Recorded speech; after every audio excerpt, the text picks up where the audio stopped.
درود پاک کب کب کہاں کہاں اور کیسے کیسے کام آتا ہے۔ ایک بہت ہی خوبصورت واقعہ، بڑا ایمان افروز واقعہ ہے جو میں آپ کے سامنے پیش کرتا ہوں۔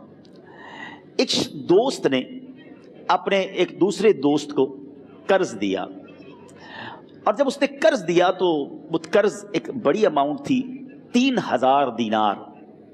وہ ٹائم آ گیا جب اس ٹائم وہ قرض لینے کے لیے اپنے دوست کے پاس گیا کہ بھائی مجھے میرے پیسے واپس دو، تو اس نے کہا کہ پیسے تو نہیں ہے میرے پاس، میں کولیپس ہو گیا ہوں، بزنس اب میرا ختم ہو گیا ہے، میں تمہاری رقم نہیں دے سکتا۔ اس نے ایک اور ٹائم دے دیا اسے کہ ٹھیک ہے اب اتنے وقت دنوں کے بعد میں دے دوں گا۔ وہ ٹائم بھی گزر گیا، اور جب وہ ٹائم بھی گزر گیا تو اس کے بعد اس دوست نے کہا کہ اب تو پیسے دے دو بھائی، میرا ٹائم پورا ہو گیا ہے۔ پھر نہ دے سکا ٹائم۔ آخر کار معاملہ جو ہے وہ کورٹ میں چلا گیا، قاضی کے پاس چلا گیا۔ اب قاضی نے جس کو پیسے دینے تھے اس کو بلایا اور کہا کہ بھائی آپ کو اس کے پیسے دینے ہیں؟ کہتا ہے ہاں پیسے تو دینے ہیں۔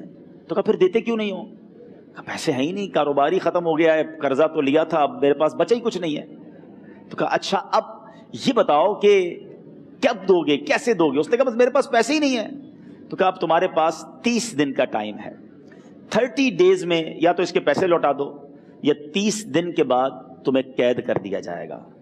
یہ شخص اب گھر آیا، پیسے تو تھے نہیں، مگر شاید علماء نے لکھا کتابوں میں، یہ واقعہ کئی بڑی بڑی کتابوں میں لکھا اور درود پاک کے فضائل کی بڑی بڑی کتابوں میں لکھا، اور اس شخص نے سوچا کہ اس نے ایک حدیث پاک پڑھی ہوئی تھی کہ جس میں نبی پاک علیہ الصلوۃ والسلام نے فرمایا ہے، جس کا مضمون ہے کہ جو شخص پریشان ہو، مصیبت زدہ ہو، اسے چاہیے کہ مجھ پر کثرت سے درود پاک پڑھے، کیونکہ درود پڑھنا مصیبتوں اور پریشانیوں کو لے جاتا ہے۔ اب اس عاشق رسول نے سوچا اور تو کچھ ہے نہیں، اب میں درود پاک پڑھنا شروع کرتا ہوں۔ صبح سے لے کر شام تک وہ درود پاک پڑھنے لگ گیا۔ 27 دن گزر گئے، only 3 days left، 3 دن باقی تھے قاضی کے پاس جانے میں۔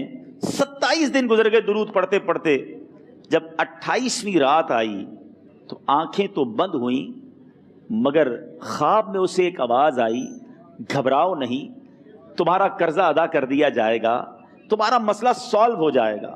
صبح اٹھتا ہے، درود پاک پڑھ رہا ہے، مگر کہتا ہے یہ آواز سے تو مسئلہ حل نہیں ہوگا، پیغام کیا ہے اسے سمجھ نہ آیا۔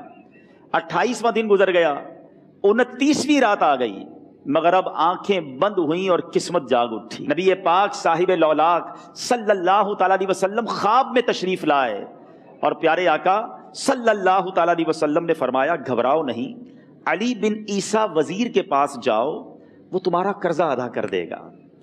اب یہ عاشق رسول صبح اٹھا تو ویری فریش، حشاش بشاش کہ اب تو کام ہو گیا، نبی پاک نے خواب میں آ کر بشارت دی ہے۔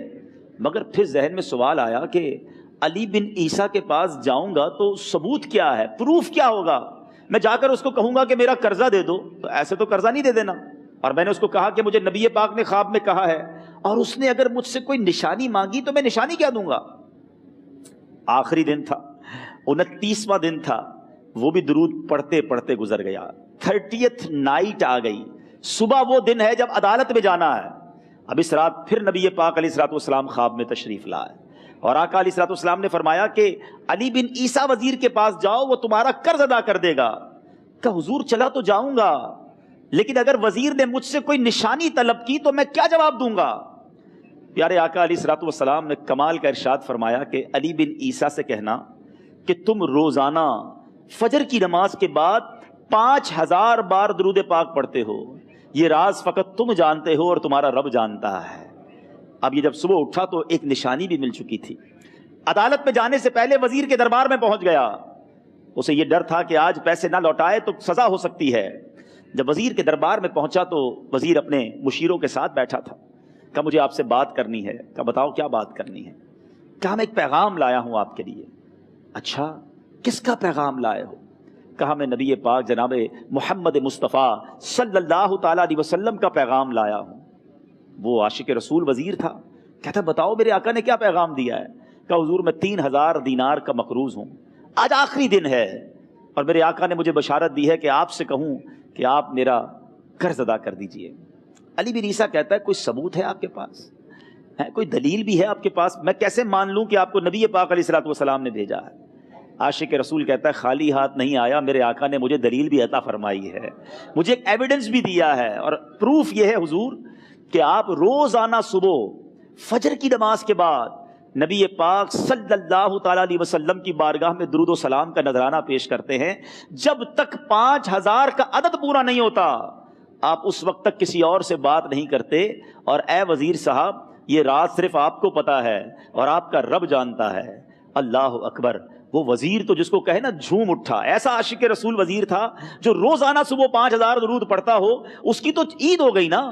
وہ کہتا ہے مرحبا یا رسول اللہ، میرے آقا نے میرے درود قبول کر لیے، اس سے بڑھ کر میرے لیے سعادت کیا ہوگی. اب یہ وزیر اپنی سیٹ سے اٹھتا ہے، اپنے کمرے میں جاتا ہے، تھوڑی دیر بعد واپس آ کر اس عاشق رسول کے ہاتھ میں 3000 دینار رکھ کر کہتا ہے حضور پہلے 3000 دینار تو نبی پاک کا حکم کی میں ادب سے بجا لاتا ہوں، میرے آقا نے جو حکم فرمایا یہ 3000 دینار آپ کو پیش کرتا ہوں. حضور ایک اور 3000 دینار لیجئے. میرے گھر آپ آئے، اتنی اچھی خبر سنائی، آپ نے قدم رنجا فرمایا، یہ 3000 اس کا نذرانہ ہے. اور ایسا کیجئے 3000 اور لیجئے، اس سے اپنے بچوں کے لیے کچھ چھوٹا موٹا کام شروع کیجئے اور ایک وعدہ کر کے جائیے، آج کے بعد زندگی میں آپ کو جب بھی کوئی کام پڑے میں آپ کا بھائی ہوں، مجھے یہ خدمت کا موقع دیجئے گا. اللہ اکبر. وہ مقروض جو ایک رات پہلے 3000 دینار کا مقروض تھا، ہو سکتا ہے اس کے بیک آف مائنڈ یہ بھی چل رہا ہو کہ اب شاید کل میں نے جیل میں جا کر عدالت میں جا کر گرفتاری دے کر جیل میں جانا ہے، مگر اب 9000 دینار ہاتھ میں ہیں. عاشق رسول جھومتا ہوا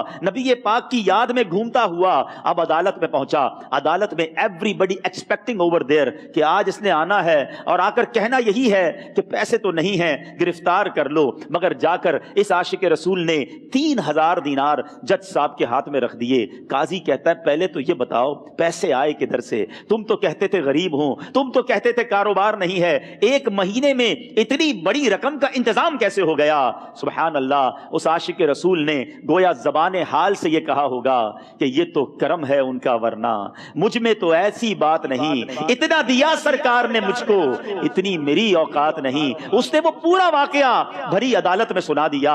اللہ اکبر. میرے پیارے اسلامی بھائیوں ذرا سوچو پہلے زمانے میں کیسے عاشقان رسول ہوا کرتے تھے. وہ جج، وہ قاضی بھی کیسا سرکار علیہ الصلوۃ والسلام کا عاشق تھا.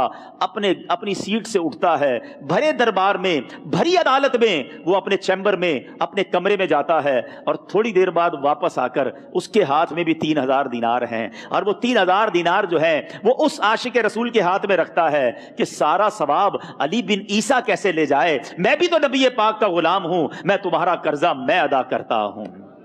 اچھا اب ایک اور عجیب سینیریو یہ بن گیا کہ جس نے کیس کیا تھا، جس نے دعویٰ کیا تھا، وہ بھی یہ سارا منظر دیکھ رہا تھا.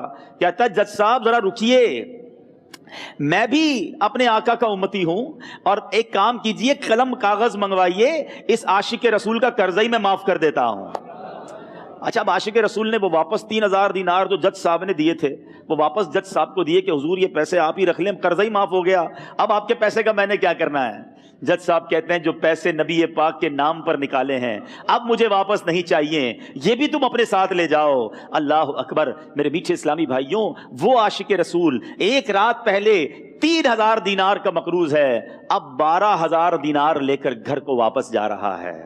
اس ایک واقعے کے اندر جو ہم سب کے لیے درس ہے، جو ہم سب کے لیے پیغام ہے. شاعر لکھتے ہیں نا، دکھوں نے تم کو جو گھیرا ہو تو درود پڑھو، دکھوں نے تم کو جو گھیرا ہو تو درود پڑھو، جو حاضری کی تمنا ہو تو درود پڑھو. آج ہم بہت ساری پرابلمز میں ہوتے ہیں. یہاں بھی ہو سکتا ہے میرا کوئی بھائی بیمار بیٹھا ہو، کوئی قرضے میں ڈوب گیا ہو، کسی کا کوئی بزنس پرابلم چل رہا ہو، کوئی فیملی ایشو میں ڈسٹرب ہو، آپ کسی بھی پرابلم میں ہیں، خدا کی قسم درود پاک ایسا وظیفہ ہے. لوگ بہت سارے وظائف پوچھتے رہتے ہیں، بہت سارے جناب وظائف کے بارے میں معلومات کرتے رہتے ہیں. سچی بات یہ ہے ہر درد کی دوا ہے صلی علی محمد، ہر درد کی دوا ہے صلی علی محمد، تعویذ ہر بلا ہے صلی علی محمد. تو خدا را اپنی زندگی میں درود پاک کو شامل کر لیجئے اور آپ بلیو کریں جب آپ نے کثرت سے درود پاک پڑھنے شروع کر دیے آپ اپنی آنکھوں سے دیکھیں گے آپ کے پرابلم دور ہو رہے ہیں، آپ کی صحت اچھی ہو رہی ہے، آپ کے قرضے اترنے شروع ہو گئے ہیں، روزگار میں آپ کے برکت ہونا شروع ہو جائے گی، آپ کے چہرے پہ نور آنا شروع ہو جائے گا، آپ کی زبان میں اثر آنا شروع ہو جائے گا.